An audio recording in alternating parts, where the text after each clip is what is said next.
record it so I can make a recording afterwards. Oh boy. So good morning, Jean. Good morning, everybody. How are you? Welcome to our Sunday morning coffee series. Thank you. Thank you for having me. Thank you for having me. So thank you for getting me out of bed. Yeah, Jean used to be my neighbor here in Florida, but she moved away, so she's not here anymore. You're in I'm in Rhode Island. Rhode Island. Wyoming, Rhode Island. It's always fun to tell people. They say, where? Where is Wyoming, Rhode Island? Wyoming, Rhode Island. It's where I'm kind of out in the boonies a little bit. It's about 20 minutes everywhere. You're 20 minutes away from everything in Rhode Island. About 20 minutes from Westerly or Newport. Actually, a little farther from Newport, but it's kind of like midway towards the west.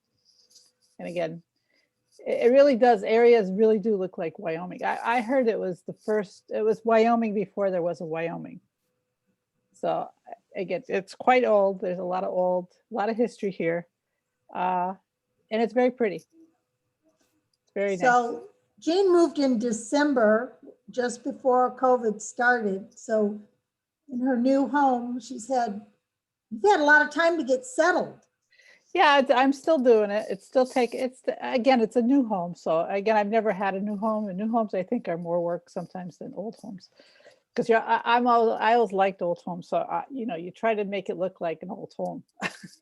So yeah, it's still in transition. Because I left. I used to be a really good Goodwill collector when I was in Florida, because there's a Goodwill around every corner. And Suzanne and I and another friend, we used to hit the Goodwill shops. And I had quite a collection because you could get some really good stuff. But moving, I had to give up a lot of it. So I'm slowly have to collect it. Goodwill is not here. It's not like Goodwill is in Florida. So it's taken me a little bit longer. So, and we're both kind of retired, especially with COVID. My husband, I plan on working a little bit more. My husband's supposed to work a little bit more, but it's a part-time job, but it's kind of put a big kibosh on things. So we're kind of like learning how to be retired, sort of, and it's hard. I used to work, have a whole day all by myself in La La Land and doing work and whatever I wanted to do, but it's a little different now. So I'm learning how to adjust. Well, I see you still have a lot of your beautiful felted things right behind you. Yep, I got a nice inventory. You got a nice inventory, yes. Maybe tell us a little bit about your creative journey, how you got to be a felter. Well, I've always been an artist, I guess. I guess I was born an artist. I always loved to draw and art. I went to art school for a while, and I still love to paint. I still like I try to, I have a lot of ideas that I want to do, but again, it's focusing. But I started off as an artist, a painter, all sorts of crafts. I always loved crafts. And that kind of slowly turned, because I lived in an area in Northampton, Massachusetts, East Hampton. We had Webb's, which is, if you're a weaver, it's a humongous discount yarn store. It's just amazing. And I was pretty much in my backyard. And then there it got me into felting. They had something there in the display. It was a felted pocketbook. And it had little flowers that looked like embedded in them. I was fascinated. So I got books and I wanted to make one just like that. So which I did. And then from there, and that was the fulling or felting in the washing machine type thing. And then I make, I don't know if anybody knows her, Gail Callahan. She wrote a book on dyeing, and she's got this color.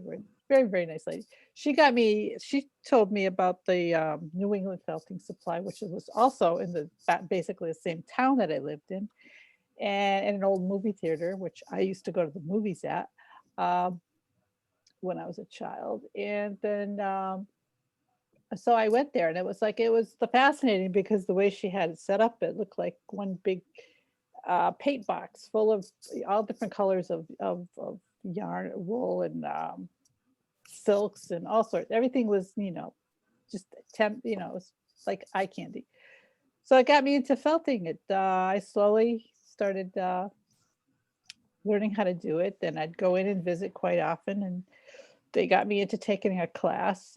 I kind of taught myself, and then I took class. They taught me into taking a 4-day workshop, which I did, and because it got me, I had two really great teachers, Linda Veilleux and Marianne Dubois, and we made yardage to cut and sew. And I made a jacket, which is not with me anymore. I kind of trashed it, but it taught me. I really enjoyed it. It was working with silk and wool, and it just the light bulb went on, and I really, really enjoyed it. And they had something on display there too. It caught my eye. It was very fascinating. It was a shawl that was super, super fine and thin and just draped, gorgeous. It was gorgeous. And the teacher explained how she made it. It was 2 layers of silk with just a little bit of wool in between. Excuse me. And so yeah, that kind of, I loved the wool and what the wool did with the silk, but I really liked the drape of the silk. So that's kind of what the turning point. In again, the owner was very, very supportive of what I did, and I kind of shyly went in one day. I made this butterfly shawl, my first one, and I shyly showed it to her, and I said, "Do you want to see it?" And she said, "Oh yeah, oh my God!" And she knew a lot about, obviously a lot about felting, and she wrote a book, and she's a very good book. But she was blown away with what I did, and I was okay. I said, "I guess I did a good job." So it went from there. She, eventually I started teaching. She asked me to help classes, scarf classes. So I taught 3 million scarf classes, and then she asked me to teach the the butterfly shawl class, which was like a 3 or 4 day class, and it kind of all went from there. And she got me hooked up to teach at the Felters Fling, and it was then held in Leeds, Massachusetts. And so yeah, I got into, it just grew from there. I started teaching all over the face, well, kind of sort of the world, but Well, you went to Australia. You yeah, I taught went to down Australia a there. couple of times, Canada a lot, all over the United States. So yeah, something happened, and I something I never would have expected in my entire life, because I I was not a public speaker type of thing. Or I did go to what my art major in school was art education, but it was really art. I wanted to teach little kids art, but now I teach adults. So it's fun. I was going to ask if you see your pieces before they're done, but I already know you make these beautiful journals, Yeah. and your journal is really well put together and shows how you're going to make your pieces ahead of time. It So does. you do plan your work out ahead of time I before you do. get started. Well, I learned through I don't think I always did when I first started making stuff, but I think it really, really started when I started doing jackets, and I wanted to make a butterfly jacket. But playing around with a couple, shawls and stuff together, I'm like, oh my God, it looks too much. Ooh. So it was really trying to draw it out and think it out before I did it, because it's a lot of work, a lot of time spent between, what colors that you want to use, and if you do all that, and it comes out and you go, yuck. It's much easier to go yuck on a sample and drawings than it is to go through this whole process. So, but yeah, the journals, I mean, I see, and I still do it. I do it for other stuff too. I put all sorts of stuff in the journals, and that kind of sort of the journal thing started when I was in art school. That's one of our projects. We had to do like just a little journal. You just collect whatever and tape it and write notes. And I thought that was, I really enjoyed that. I still have it. It's falling apart somewhere, but I do have it. But journals are great. That they could, because even yesterday I was looking back through and try to set stuff up. And you sit there and you start getting lost in your old journals, and it's fun. It's really interesting to see. It's kind of looking back at photographs, but it's your drawings, and drawings are fun. And so I actually got my little granddaughter, my 6-year-old granddaughter, I was visiting, taking care of him last weekend, and I brought a little journal, a little crappy one. It wasn't anything great. It was just write notes down for the whatever. And she got a hold of it and she thought it was absolutely the best thing on the planet. And she has more pictures in my journal, but so I'm going to make her one for her birthday, because we started to make one for her, but I didn't have that much time. But so yeah, I mean, they're really a fun thing to do. So if you weren't an artist, what would you be? I would be an artist. You would be an artist. Because I've tried other stuff in life and it's not it. Artist, I've been, it's been there forever. I think it runs in my family too, and obviously now it runs my daughter. My daughter, she could be, if she wanted to. She's a scientist, but she could be an artist. She can't sit still for that long. But it's kind of in your blood, and if it's not in your blood, it can get in your blood easily. Again, I told my granddaughter, I have this a little black pen is like the magic, because a lot of people say, because I tried that in one class. So you have to, it was a jacket, you have to draw, like how do you make your journal? And people, I can't draw, I don't know, I can't do. But really, all you take is a black pen. Even like I brought her 2 black pens, and those were her treasures. I bought her some. Everybody looks like an artist with a black ink pen. I swear, it really does. Everybody looks like a Picasso. So, what other types of creative endeavors do you do? Right now, I really journal again. I've been working in journals, just kind of again doodles. I always keep it. I just doodle. And pretty much trying to get my house together, and it takes time, but creative things, painting. I like to paint. I told my sister yesterday, she was asking me something and texting, and I said I'm really good at shopping. I'm really good at buying supplies. I love supplies. You have room in that studio for all of it, or? Yeah, I've got everything kind of organized, packed, and like baskets are everywhere with but yeah, the other thing I've been playing with lately is the block printing. You carve with you rubber stamp stuff, and it's really cool, because you can make really cool, anything makes a good stamp. So yeah, I've bought every carving tool going, and every block and whatever. So that would be kind of fun to buy. You probably could incorporate the printing into some of your felting. Yeah. Definitely. Yeah, you could print or even on the silk. And I actually had seen Japanese printers who print, and they print on the silk and then do the felting on top of their prints that they make. Oh yeah.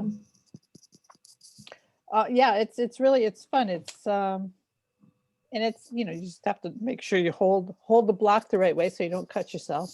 But yeah, it's between the inks and it's really rather interesting. How has COVID affected your creativity? It's been, again, it was tough. It was again, it's not just me, it's everybody around the world.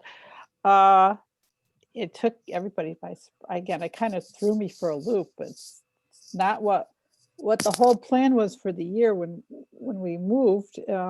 Was to spend more time with our grandchildren, and because we're like 2 hours away, we're not right there. But to spend more time with them and go off and teach, and it just so it's been an adjustment to you know and it's hard. I was I've lived like 10 minutes from the University of Rhode Island, and it's really like a straight shot. And I was really planning on, as I'm kind of retired, I could go back and take art classes, and because it's very creative community. Um, but I guess that didn't happen because, you know, I want to stay away from the college kids. I think from what I understand, it's so yeah. I was going to take art classes, and that kind of didn't happen. But yeah, and it's it's a good thing, I guess, because everybody's kind of learned how to be better, not spreading germs. Because like I was just telling Suzanne, I was with my daughter. That's so used to kids being sick from daycare and school, and every year it's like and she says this year they've had nothing. They haven't been sick at all. She says they're gonna go. She plans on keeping them, making them, or having them wear masks when they go back, when this is all said and done, because it's like you don't have to deal with sick kids all the time. So it's just as sick kids as sick adults, and Yeah, I think it's going to change things. I think a lot of people, haven't had the flu this year, or a lot of illnesses that we're used to seeing. Yeah, it's kind of nice, It's like if you do start to sneeze or you get sick, it's like how did this happen? You wear a mask all the time, and you scrub it, but it's changed so many things. It's this type of learning. When you teach, adult classes, it's obviously changed, and kids learning in school. They deal with it. The kids don't know any better. My granddaughter started kindergarten. At first it was distance learning, this type of thing, and they don't know like what we knew. So it's like they just kind of take it with a grain of salt, and so. You spoke a little bit about going back to school and taking some art classes. Do you think that artists can learn to be creative? Yeah, and again, I think all it takes is a spark. Especially like when you go outside, it's so pretty, trees, flowers, especially right now, right where I'm right now. It's like I love spring. Spring is like fantastic. It's kind of like fall. You see the trees in the fall thing. It's like you just want to take a paintbrush out and just start painting. It's just fascinating. But yeah, I do. I think, and then it's basically if you have a good teacher, if you have somebody that a mentor that can help you out and inspire you, yeah. All the classes that you teach, what's your favorite class to teach? To teach, I don't know. I think I really enjoy. I love scarves because it's simple. It's not huge. Journals are fun too. Journal has always been a good class. That's like a. It is. It's you can learn. It's easy. It's small. It's easy to learn. And everybody likes to make a journal. Journals are cool. So how do you stay motivated? I guess it would have to be, again, looking back, if I really have like a moment, I like, I'm not, then I'll come down in my room, and you start looking at, again, journals, or, things that I've made.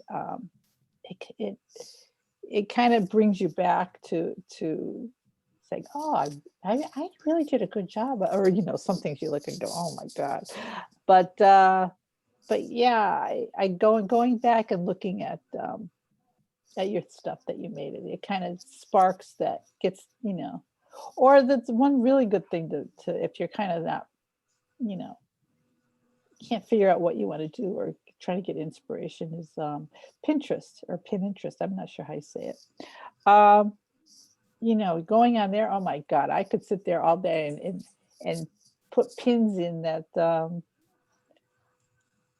stuff that inspires me, or, like for anything, whether it's painting or just colors. If you're having a color, hard time with trying to make something and the color thing's not working in your mind, I go on there. It's just like, oh my God, you can find inspiration really, really easy. I mean, they have everything, anything and everything. Whether Anything and everything. if you're doing some redecorating your house, to painting, to felting, any whatever, block printing, anything. It's all there. Maybe it was 2 years ago, and I'm on Facebook one day and I see this advertisement from one of those Chinese companies, and they're selling pieces, and lo and behold, I see one of Jean's pieces, and it had been reproduced by one of those. They had stolen her images. Did you ever get that thing taken care of or hear anything from it? No, I stopped. I think I was in the middle of trying to move at the time, or trying to pack, and that was happening to me. And again, you got hooked up in trying to send these forms out to the people that can put the, but it just, after you do it, one company, there's like 1,000 million of the same companies. They just have a different name, and they do the same thing. And I'm not the only one to happen to. It happened to a lot of the artists that I know are on Facebook or whatever. Where do you think they got your images? They got them from Facebook. They took it from one of my photo galleries. So yeah, I'm still, and again, I wasn't one for putting watermarks on my photos, because it's, it takes extra time. So, but yeah, if you're ever going to post anything and you really don't want them to do anything with it, yeah. I mean, they had one of Jean's pieces. They $37. Yeah. You could buy one of Jean's felted pieces for and it was basically a t-shirt that they printed it. They took the image and printed it on a t-shirt. You wonder kind of what it looked like, I think somebody bought it. I think it's somebody I knew on Facebook, or so they said they bought it, and it was. And it was amazing because so many people all of a sudden knew your work has such a distinctive look to it that everybody immediately recognized it was yours. Well, yeah, I guess that's the good part of it. But, yeah. Well, yeah. Then I guess that's the other thing too. When you're doing something, I learned through time. It's, you get really good at something, because if you do something fanatically over and over and over again, you're going to get, you're going to get better. It's like the more you do it, the better you get. And that's, and again, one way to do it is anything you do samples, do lots of samples. Samples are easy, or small drawings or whatever. So it doesn't take time. But yeah, the more you do it, the better you get. Yeah, I think that's the thing too. I mean, it's like you've taught small sample classes in the studio, and then you've taught your poncho classes in the studio. And, it's like somebody will come in and they've never done something before, but they want to make the biggest thing you've ever done in a class without learning all the different techniques. Well, and again, until they start doing it, then they like a day in, and like, whoa, I guess there was a reason for that. But you can't explain it until, like anything, you can't explain it until it's like, well, yeah. And it does, it's time consuming, and it just takes time. And it's not, you have to be it's not so much, a beginner can't do it, because I have had beginners in like advanced classes, And you just kind of deal with it and you say, well, okay, and it's just that it's time consuming. And if you don't know the basics, it's kind of like it just takes you longer. But in the end, you don't have that So time. now that you're all moved, do you have anything that you're compelled to do in the future? Yeah, I was trying to back, get myself set up back into felting, and again, I don't have quite what I had before. Sinks are upstairs, so it's trying to reconfigure, your work process. It's a lot of work up here to try to say, well, until it's push comes to shove and you make yourself work. You can easily get out, I think I'll go shopping for the afternoon. So it's just focusing. It's just really getting myself, You don't have a sink in that area down there? You can't do any dyeing? No. And if I do, I got a little microwave to, it's out in the garage, but yeah, the sink is the problem. So yeah, it's between buckets and it's just getting my act together is what it's. Having a wet area, when you're dyeing things is, Yeah, but I know that's you important. probably have tons and tons of fabric stash. Oh yeah, I do. I have it right behind me. There you go. All waiting for me to, and I got like my wools on the door. All waiting for me to work. But again, I'm good at shopping. What is your favorite color palette to work with? Probably what I'm wearing right now is greens, the blues, turquoise, teals, The black over top. black. What do you call it when you have that little black all over the top? Silk Like hankies? spider web? Oh, the silk hankies. Silk hankies. Silk hankies. Silk hankies, yes. So they start out as one little, and they can, I think I got one here. They kind of just spread. Reminds me of the stuff at Halloween that you put up to make spider webbing. The cobweb stuff. Yeah, it does. It's expensive, the expensive cobwebbing. Expensive cobwebbing. Is it silk? It is silk. Yeah. It is silk. I mean, so most of your stuff, you work on organza or habitai? Habitai and gauze. And gauze. Silk gauze works good because the wool goes through easily, and it does a nice, works up nice and crinkles up nice too. And so, but the habitai is nice because it's shiny, has a nice sheen to it, and you can see that. Get those areas that are kind of gives you more texture. Right, and then you have it. So you do it, if you do it really thin, just a little bit where it joins, because there's two sides of silk here. There's this side, the plain side, which is, and then there's this side, which is all pieces. Yeah, you're kind of known for your collage work. I am, and it's funny, as I'm, the other thing I've been doing too is, which is fun. Danuta, my friend Danuta, got me into it again after all these years.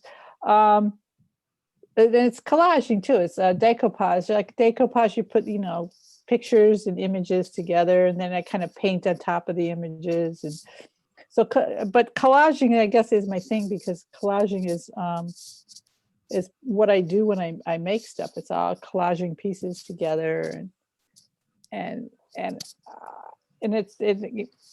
when I was doing some collage, I was fixing up some old journals, like making my covers more interesting than just the black that it comes. I was collaging, putting some stuff on them, and like, oh, well, I really love. That's one thing I love to do, is the collage work. But it was with paper versus fabric. So I guess it's just the collage stuff. I just like this. And I try not to think about too much about that either when I'm doing it. It comes out better when you just kind of just put stuff crazy together, and it's like, oh, it looks good, or you can say, oh, this looks really bad, and paint over it. Right. But yeah, collage work is fun. And whether it's painting or fabric, or it's just kind of putting stuff together and see how it comes out. Well, that's very cool. Is there anybody who has any questions for Jean in the audience? You If you do. do, just turn your microphone on and kind of shout it out. So I'm Hey, from Jean. that, this is Beverly, I'm from that New England area. Hi. And so when I go north home, I fly into Providence too. You're not that far from RISD? No, actually, I'm 10 minutes away. Yeah. Yes. It's I was just thinking that art classes, that's RISD. Oh, wait, Rhode Island School of Design. No. And again, I had originally gotten those two mixed up. I know from way back from school, I knew Rhode Island had a super art, Yeah. and it is RISD. RISD is near Providence, probably 45 minutes from Providence. That far, okay. Yeah, well, maybe 30. I'm not, I'm one to sit in the car and get driven. Yeah. Especially where I don't know where I'm going. But I think, again, it's maybe, yeah, I would say about half hour away. Yeah. Might want to check that because I've had tours through their museums and Oh, yeah. you can go through their classes and stuff. So it's a Cool. wonderful afternoon. Yeah. Again, I would, that's, again, Yeah. once all this COVID thing. It's on is, your you know. list, you know. Oh, definitely, because yeah, that I knew somebody that went to the school where I went. She transferred to RISD, so Yeah. it's yeah, that's definitely would be on my list too. You know who else is in Providence is Ji Young, Jung Chi. Oh, really? Yeah, so she's up in that area And she does the one that with the paper. with the Korean paper felting. I know. I wanted to take that class when I was down there. Yeah, Again, she's I coming did, in I forgot. June. Really? You're not here. No, no, I'm here. You're there, but she is up there, and I think she's doing a show at the in the Smithsonian. She's got Really? some stuff at the Smithsonian show that's coming up. Oh, wow. But Yeah, she's that's really out cool. of Rhode Island also. Really? Yeah. Oh, I didn't know that. Would you mind Yeah. showing us some of your pieces that are hanging behind you? Sure. Let me see. Well, I those are all silks. Let me go. Hold on one second. I can show you And as this. you wander, tell us about the portrait behind you of the little girl. The one right here. Yeah. Oh, those are my two granddaughters. The oldest one was 2, and the other one was just born. It's And that was wonderful. a picture that my son-in-law took it. Phone picture of them. It was the first time that she held her. Oh, wow. So it was kind of like, it looks like she's got this face of, wow, I got something really good here. So- Let me tell you. Love Jean is also a knitter, and those little girls have the most beautiful knitted clothing because she Oh. knits for them. Well, they would have had more. I used to sell. That's kind of like I got into. Well, that's kind of where the name, the sugar plum name, came along. I don't know. My daughter was probably in college, but I used to knit or sew little outfits and knit little sweaters to match the fabric. I used to get the fabric at a Waverly outlet, like for next to nothing, and so I make these little outfits and I match the whatever. Oh my God, the outfits! But I again, when they were born, it was but my leftovers they got. I made a few things, but I was into felting now. It's much easier. Those of us who are grandmothers know that our daughters don't want to dress their little girls up like Oh, we God, dress no. them. You No, know, no. No, that's like they wear anything and everything and whatever, they put themselves together. Lots kinda- of it's kinda glitz, funny. lots of bling, Oh, yeah. Lots of- bling. They want the Yes, bling. everything's glittery. Everything's got sequins and bling. Let me go. I'm gonna go grab some stuff out of my closet. Hold on.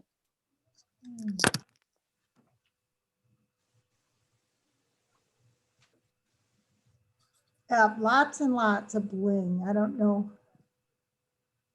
If you've got granddaughters, you'll understand the thing. I even have a Polyester. 9-year-old who wants to wear high heels now. Everything they wear is made out of polyester. Polyester, little pictures on the front. I remember, my daughter wore dresses that were smocked, and then of course the school they went to, they had to wear dresses because they went to a private school, and on Wednesday they had chapel. So they had beautiful dresses, and my granddaughters say, "Oh God, my mom wore those dresses all the time." It's like, oh yeah, she wore those dresses. What's dresses? Oh, the smock dresses. Oh yeah, Polly Flinders. Polly Flinders. Yes, there was an outlet in near Disney World. Yeah, I have That's my right. daughter all dressed up in Polly Flinders. If you knew her, she really isn't a Polly Flinders. But yes, they don't wear that stuff anymore. No. No, I only would dress anything that I had made them. I dressed, well, the oldest one, I would put its stuff on her, and it was just basically for pictures. So these are little booties. Mhm. Mhm. Oh, my. And they did have a pair of them when they were babies, but they didn't wear them. That was just for a picture. And again, this is the one I had on.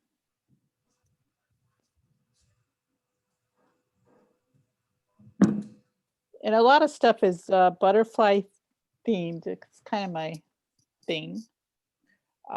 Started with that first butterfly shawl. And so if you see a lot of these eye things or things, it's basically there's a butterflies. A lot of them have eyes on them. That's kind of scare the whatever the other creatures out there. And so that's where this is a poncho. This is one of those big, and again, when you start off with felting with this stuff, it's oh God, at least 40% bigger. So it's like, 2 8-foot tables or 6-foot tables together at least. That's how big it is. And then it shrinks up to fit you. So for that shawl, hi, this is Sharon. For that shawl, did you start out with woven fabric, or was that just wool roving, or how does that? It starts off at silk. It's sorry. I forgot I had earphones.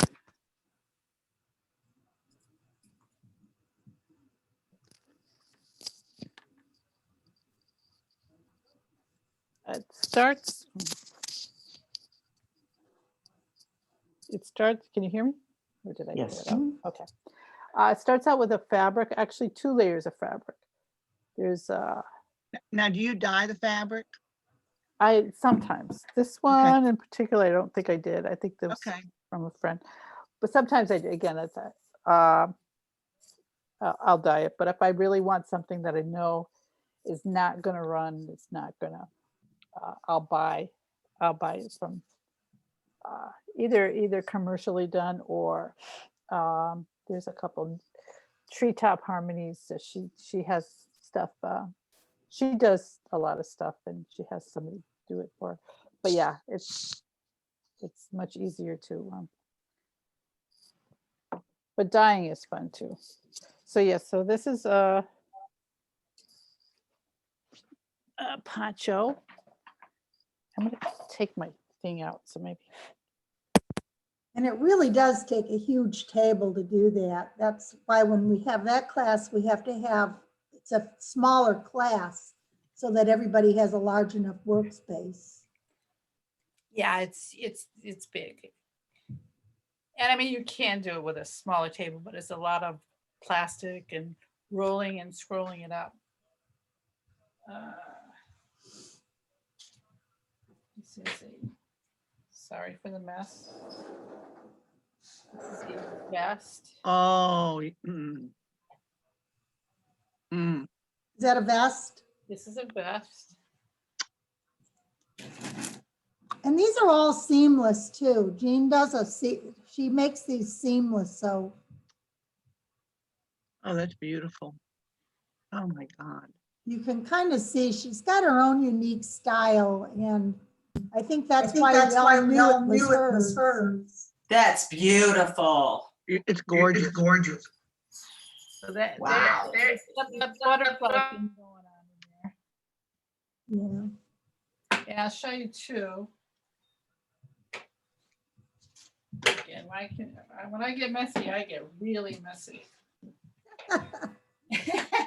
Everything gets kind of thrown around. Actually, well, this is like, here's my journal. This is her journal. So this isn't that one in particular, but it's like a butterfly shawl. And I would draw it out and do a sample to see if I liked, The coloration. yep. And again, I got lazy over here. I just only did the Kind half. of turn a couple of the other pages so everybody can see. Jean could Tell me the do journal's just beautiful. journaling, you know, and so she does a lot of samples and. But yes, but journaling is, again, I can't tell you enough. Again, it's really fun, and really, a black pen makes everybody look great. And see, I would do a little sample, draw it out, and do a sample. Then, if I really was a good girl, I remembered, I'd take little pieces of everything that I put in, and put in a little baggie. So again, because you don't always remember, and that's the other thing of doing the journaling, when you're doing this stuff. I got all the dimensions that I use, what it was before, what it was after, or what I wanted it to be, and see if it all gelled out. Because it's a little bit of calculation involved. So another question, the pieces where the holes are the holes in the silk? Or is that area, in that area where there isn't any silk and it's just the wool? Some areas it's wool, and some areas it's silk. And the ones that, hard to see it, but the ones that are just wool, it makes better holes. Where it does have silk, and you cut the holes, and it does work. It's just they're not as pretty and even as they. Oh. It has a butterfly. And again, it's hard. I have a question. Yep, go ahead. Jean, you said that you use a lot of habitoy and silk gauze. I use a lot of chiffon. Is that? Well, yeah, chiffon. Chiffon is really it's just a thicker version of gauze. I think chiffon is like a 8 mummy. Chiffon is, well, it works whether it's 8 or thinner. But the heavier mummy you go, the harder it is for the wool to get through. But right. Chiffon, it's not as like if it's 8 mummy habitae, I'm 8 mummy habitae. I've never been a fan of. It makes bigger bubbles because of the density of the silk. But it's harder for the wool to go through, even if it's a fine wool. It takes a lot more work. 5 mummy is like on the habitae. I strongly recommend. It's much easier. It's much faster. Or like 3 or 4 gauze. But this one right here is really, really easy. And it's the margolin silk. Mm-hmm. See how thin. So that felts up like super fast. And there's Where do you get the margolin? Usually Etsy has it. I mean, and it comes from Russia. or Uzbekistan. But you have to be careful because not all places are the same. Sometimes they use 100% silk, and I've heard that sometimes some places that aren't good, there's polyester in it. So you can kind of, I've had it happen where I bought some from there, and a friend of mine, Katya, she told me she's the one that told me it's not always silk, because sometimes when you dye it doesn't always take the dye comes off. Well, that's because if the dye comes off, it's not silk, it's polyester. And polyester, when you use acid dyeing, acid dye doesn't take to polyester and whatever. So there's a whole conglomeration of reasons and stuff. But I have had it happen to me where the dye was not sitting on and I thought it was silk, and it was sitting on, and it was probably a lot of it part polyester, if not all. So, and there's a test too you can do. Like a lot of people buy sari silks, and that's fine.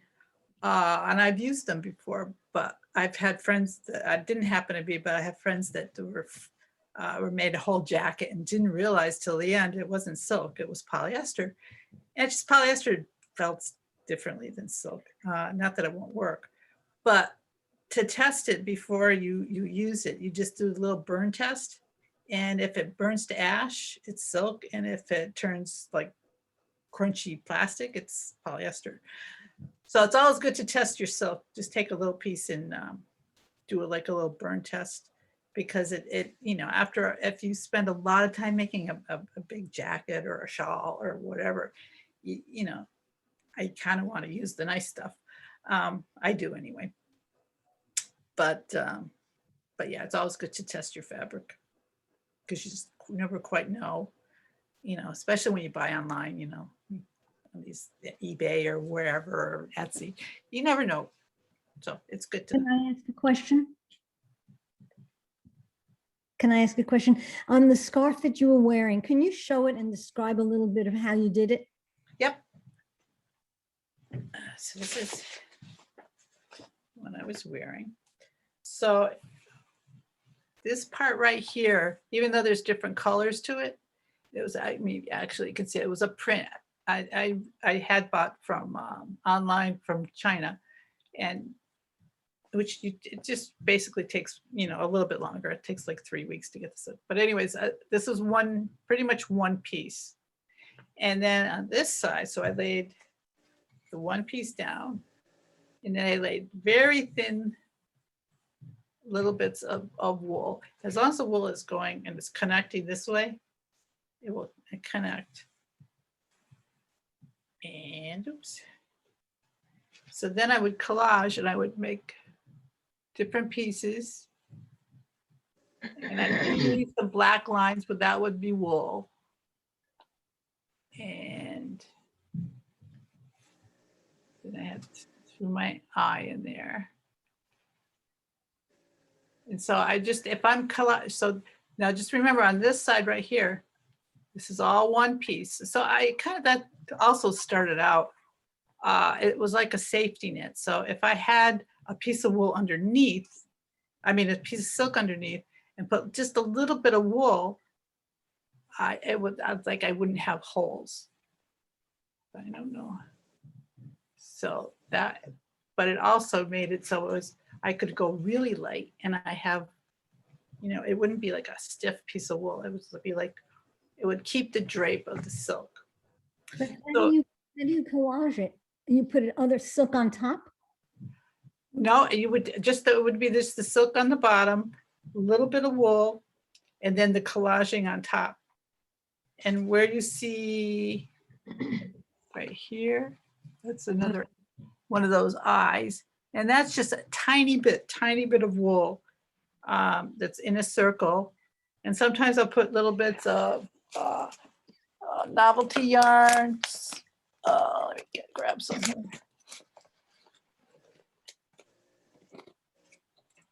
And I'll chop them up and put little bits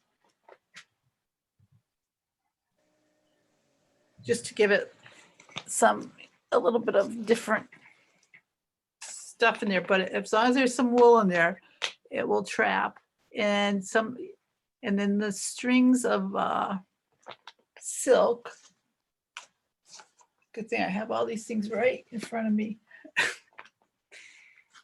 Oh, you can't see it. That's all my novelty stuff. And then my door has all my wool. I'll show you that too. But yeah, you put little tiny bits of, and this is bamboo. So it's nice and has a nice sheen to it.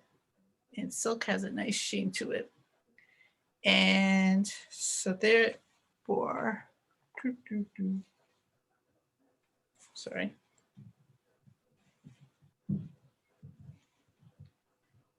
Here's another one.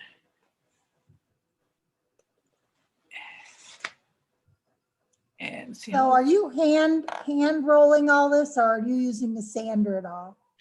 I like sander, the sander, if I'm being lazy. I'll use it lightly. And again, it's a nice sander, so it's very quiet. I don't like the little ones that, you know, earplugs and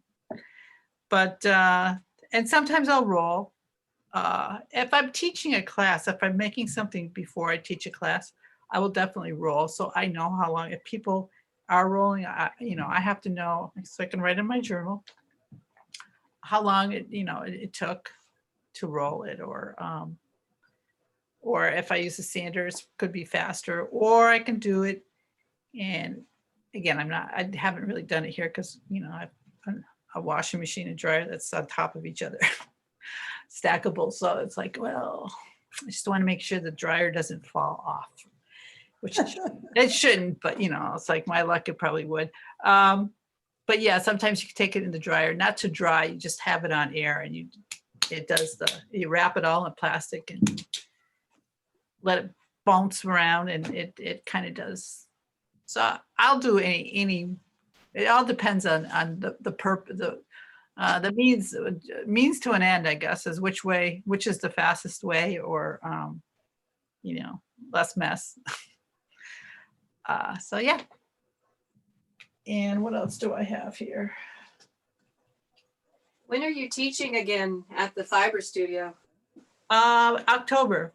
There's I believe it's a 2 or 3 day scarf class? 2 days. 2 days. And a 4-day poncho. Yeah. So Are there still any spots in that, Suzanne, in the scarf class? Yes.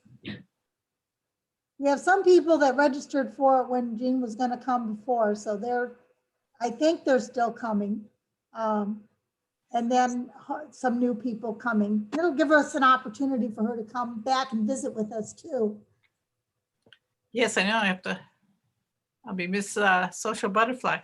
Yeah. Yeah. I signed up for that poncho class that got canceled, and then I switched to something else, and now you're back, and that's cool though. Maybe I'll do both. Yeah, so yeah, we're looking forward to her coming back. October's a good time. Yes, it is. It's still cool here, and we get some good breezes in the studio. Oh, that's pretty. This was actually a friend of mine, or Gail that did the color grid. She had given me, when my daughter was getting married, she had given me a dress that she had purchased for her son's wedding. She goes, oh, here, do whatever you want with it. She got it at some op shop. So, and she said, don't give back. It was 100% silk and all beads. So I never wound up wearing it, but I cut up the silk, and I made it 2 layers of silk and just wool around the edges to hold the silk together. It's pretty. So yeah. Again, not used to seeing you with sequins. But I don't wear half of it because I really am in jeans and sweatshirts all the time. Well, you were in Florida too, and so Florida was really not. Although the snowbirds coming down do like. Yeah, you'd have a really a small amount of time to wear this stuff, or I did anyway. But if anything, I wear the most around here is scarves. I'll usually have a scarf on. So I love scarves. You've got your one scarf you make, the little triangle, Do a little like try. the little triangle piece that goes around your neck and buttons, Oh, yes, scarflet. the That's scarflet. That's here somewhere. And that's a good one that in the scarves and samples class, they make the scarflet, Yep. which is really quite stunning when you put it on because it's like kind of like just a cowl. This is more of a scarf, but this is a pretty blue one. Again, That's blue and green are my go-to colors when I'm felting. And scarflet is here somewhere. with the dreads. Dregs. Oh, I can't find it. and you make your own buttons too, right? Yep.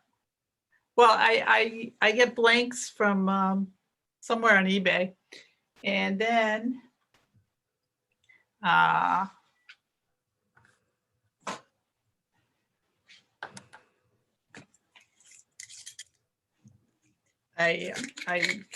usually paint. You can paint them or dye them with this dye.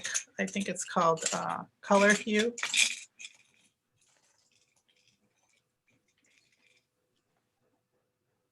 Are you those are color hue dyes on the buttons? They're Yep. coconut, aren't they? Yep, coconut buttons and Color Hue dye. And then I believe I just took some fabric paint and made the dots. And then I coated them with, I believe, triple thick. It's like a acrylic stuff. I'm sure you can use, there's quite a few.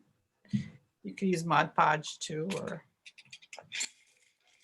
Jean, Yeah. your spider web, is that its technical name? No, it's a silk hanky. Ah, okay, thank you. Or actually, there's a bigger stuff. It's called silk lap. It's like that's a unique stuff. It's like a giant silk hanky. Okay.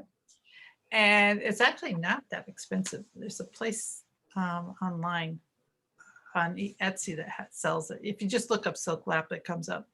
But yeah, you take it and you pull it apart and you stretch. I mean, it's better. It's a better project for like, 2 people, because then you stake it, you stretch it out really, really big. And you can do the same technique is you put it very, very light wool.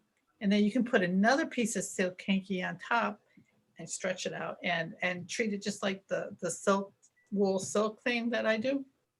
And it can make it's a gorgeous wrap or whatever scarf. Right. But yeah, it's pretty cool stuff. It's just like it's a big version. Trying to find one here. And you can find those online too. You can, people like these. They come with multiple colors in it. Yeah, they're really cool. And mine's more kind of messed up here, but it's usually like a little square. Okay. But I have to show you this. A friend of mine, Renata Makowitz. While I was teaching a class, this is a silk hanky, or actually it's what's organza. So these little, she has these silkworms, and she feeds them mulberry, and they were and she had them on like a square thing. In the whole 3 or 4 day class, she would bring them in every day, and they would do their little spinning, and this is what she pulled it up, and this is what they made. This was a natural silk organza hanky. Wow.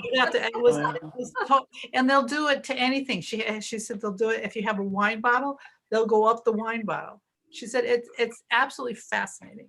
So I keep this. I'm supposed to do something with it, but I haven't done anything with it. Procrastinator, I'm good at that. You'll put it in something one day, you'll, Well, I wanted to put it on my wall or have some, but again, I'll get there. sometimes we have to just kind of look at things for a while. Yeah. And Oh. you start pulling things out when you're organizing and you go, oh my God, I found Right. this. Oh, I can do this with it. That's why I think it's much better to be a messy person, because you look in, the mess drawers or whatever your mess, and you always find something. So it doesn't get boring. So this is a sample or in one of my journals. Anya, That vest I had. do you on. mind just bringing me my camera? Oh, no, go ahead. Can you bring me my phone? I'm sitting. Well, can you move it to the middle of the table and bring it? Can you mute yourself? Oh, you talking to me? No. Oh, Talking Somebody to wants to the take a on the picture. camera. you want your camera? Sure, I'll get it. Yeah. Sorry.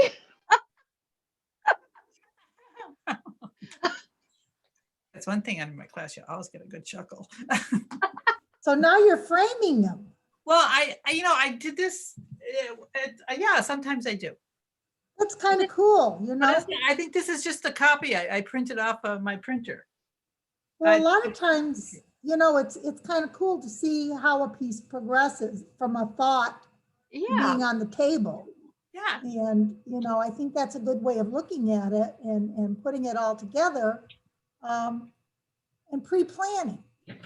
And it really, and once you're done, and I think I've only not done it on big projects, a few times. And when I didn't do it, it's kind of like, it's not as much fun. It's more fun to see, to try to do that and see if it comes out.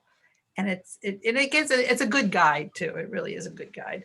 I have one friend that's just an artist friend. She's very, very good. She's a real artist. I mean, I'm a real artist too, but I mean, but whatever. We never give ourselves enough credit. But anyway, she said, Jean, she goes, I know you draw those pictures after. I'm like, no, I don't. So again, she really didn't believe me. She did after but yeah, because she thought it came out too much looking like, I did do it one time though. I have to admit, I think it was on the poncho that I showed you. But when I drew my picture, when I did it after, because I really wanted it for my journal, I didn't look at it. I used my, whatever I can remember what I did. So I kind of sort of did. But that's the only time I cheated. But yeah, it is. It's really a good challenge. Again, that was part of one class. I think it was my first jacket class that butterfly jacket class that I taught. We spent a day, planning and doing whatever. But then somebody came in and was selling silk, and the next day, and all those pictures, everybody says, oh, I'm changing and I want, they decided they wanted some other stuff. So that totally wiped that whole day out. So that stopped. So sometimes, I think sometimes just seeing the different products will give you ideas or the different. Yeah. Well, when you're in a place, when I was teaching in places that sold product, it was, you help people pick out if they didn't have the stuff, you help people pick out their product. And then, that somebody, and the person selling silk came in and totally threw a big kink in the whole plan. So that, so I stopped doing that. It's like, whatever. They drew their picture at home and then we would go from there. So you learn, you learn through what works and doesn't work. Right. So does anybody have any other questions for Jean or? Yeah, I have a couple of questions.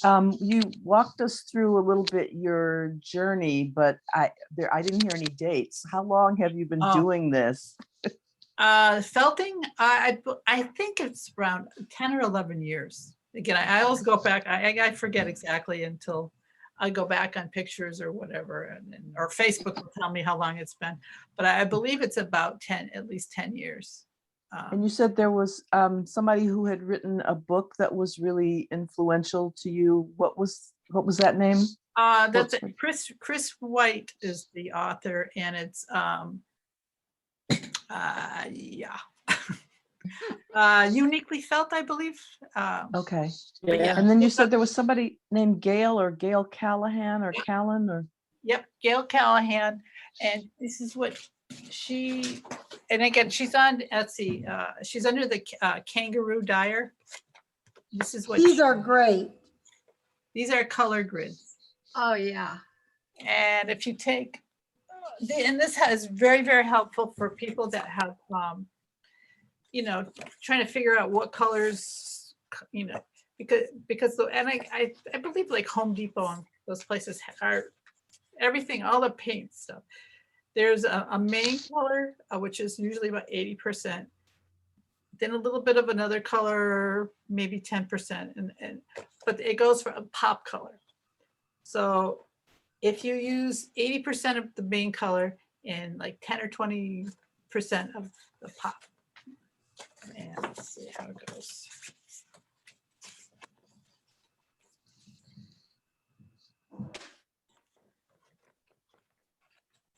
So if you can see.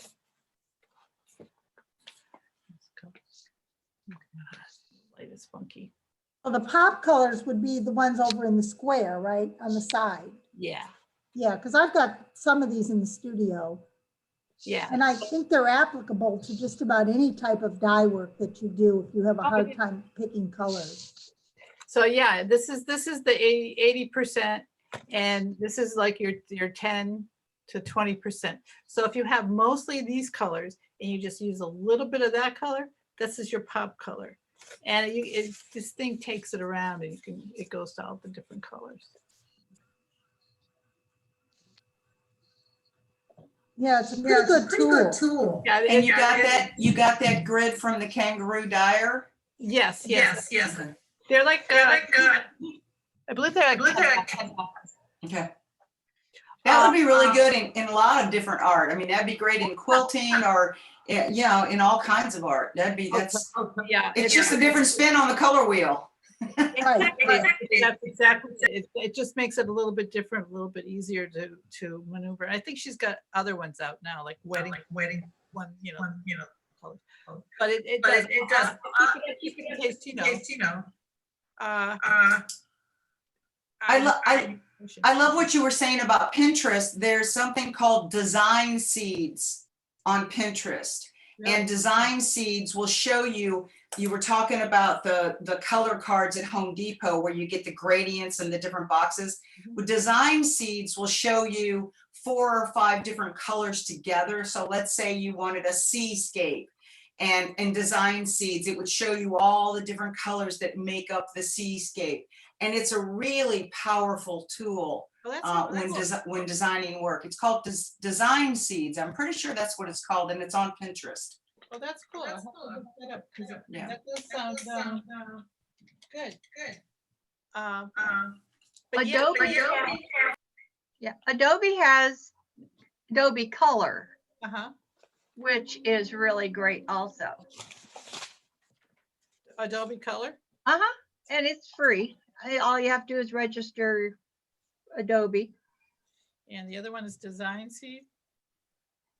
Yeah, Pinterest is great. I mean, I seriously will, you know, it can get addicting, so you kind of stay away from it. So, you know. You can go right down the spiral if you sit there, and next thing you know, the day is gone. And totally. It takes you to that, you know. But it is inspirational. It can give you some really good ideas on things, you know, to make your open your mind to making new things, and even just trying new techniques that you've never done before. Yeah. You know, I myself get myself on there, you know, and I start looking at some of these techniques, and I was like, oh, I want to try that. And then next thing I know, I'm starting something that I haven't done before. Yeah, it does. It just sucks you in. But one thing I found though, when I'm doing stuff like that, I can't get fixated on trying to make that exact thing. It's just like, even like when you're teaching, you have your stuff, and there's some students that would get fixated, and I don't really care because everything comes out different. Is fixated in what you have and how, trying to replicate it. Don't bother. It's a waste of time. Just take some ideas from it and go from there. Don't try to make exactly. It's because it's not going to come out and you go, oh, I'm not happy.